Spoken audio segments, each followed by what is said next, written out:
안녕하세요. 저는 천안기망과 천안역 본점의 문치영 원장입니다. 오늘은 스마트 라식에 대해서 설명을 좀 드리도록 하겠습니다.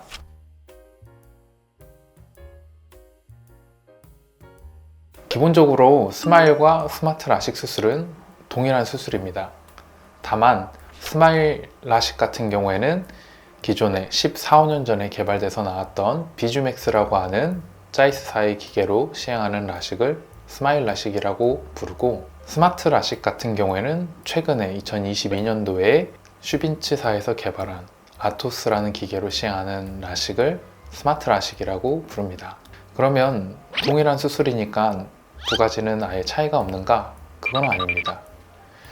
말씀드린 것처럼 스마일 라식을 시행하는 비주맥스라고 하는 기계는 14, 15년 전에 개발이 됐고 그때부터 상용화가 됐습니다. 하지만 아토스는 최근에 비주맥스가 가지고 있던 좀 부족했던 부분들, 이런 부분들을 보강해서 최근에 개발되어 나온 기계이기 때문에 아무래도 몇몇 부분에서 조금 더 장점을 가지고 있습니다.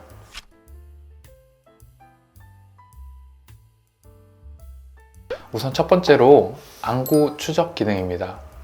골절 교정 수술을 할 때는 제일 중요한 거는 각막의 중심부를 찾고 그 중심부에서부터 절삭을 시작하는 게 제일 중요합니다.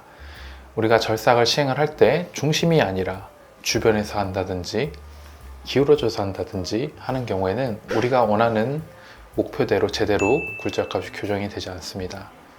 기존에 과거부터 시행되었던 스마일 라식 같은 경우에는 이 각막의 중심부를 찾는 거를 술자가 감각적으로 찾는다든지 아니면 수술하기 이전에 미리 손으로 마킹을 해놓고 그 마킹한 것을 기준으로 중심부를 찾아서 수술을 시행을 했습니다.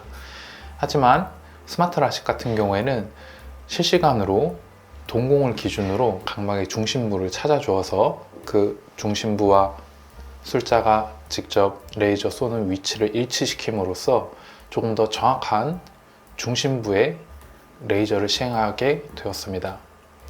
수기로 마킹을 한 것과 안구 추적 장치를 이용해서 중심부를 찾는 경우 통계학적으로는 6도 정도가량 기계로 추적한 것이 더 정확하다고 되어 있고, 저도수이거나 난시가 없는 경우에는 큰 차이가 없지만 고도수이거나 특히 난시 도수가 큰 경우에는 수술 후에 큰 차이를 발생시킬 수 있습니다.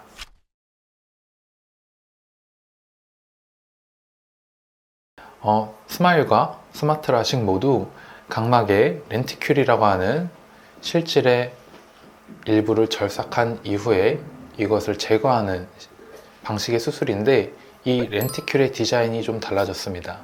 기존의 스마일 같은 경우에는 렌티큘의 앞면과 뒷면이 만나는 끝부분이 뭉툭하게 되어 있었습니다. 대략 10에서 15 마이크로미터 정도의 두께를 가지고 있었고요. 최근에 개발된 스마트 라식 같은 경우에는 이행부가 거의 접하듯이 만나게 됩니다. 이런 렌티큘 디자인으로 인해서 모든 사람들이 10에서 15 마이크로미터 정도의 각막을 덜 깎아내도 수술이 시행이 가능합니다. 수술 후에 잔여 각막 두께가 충분히 남아야 안구가 튼튼하게 유지가 될 수 있고 각막 확장증과 같은 합병증 발생을 줄일 수가 있습니다. 그래서 모든 환자분들에게 이 부분은 큰 이익이라고 생각이 되고, 어느 분은 아주 적은 양이 부족해서 스마일 수술은 불가능한데 스마트는 가능한 이런 경우도 생길 수가 있고요. 그러면 안 되겠지만 수술을 받은 이후에 시간이 지나서 근시가 퇴행이 됐다, 재발을 했다 해서 나는 재수술을 받고 싶다 하는 경우에 잔여 각막 두께가 더 두껍게 남아 있다면 이런 분들에게 수술의 기회를 제공할 수도 있습니다.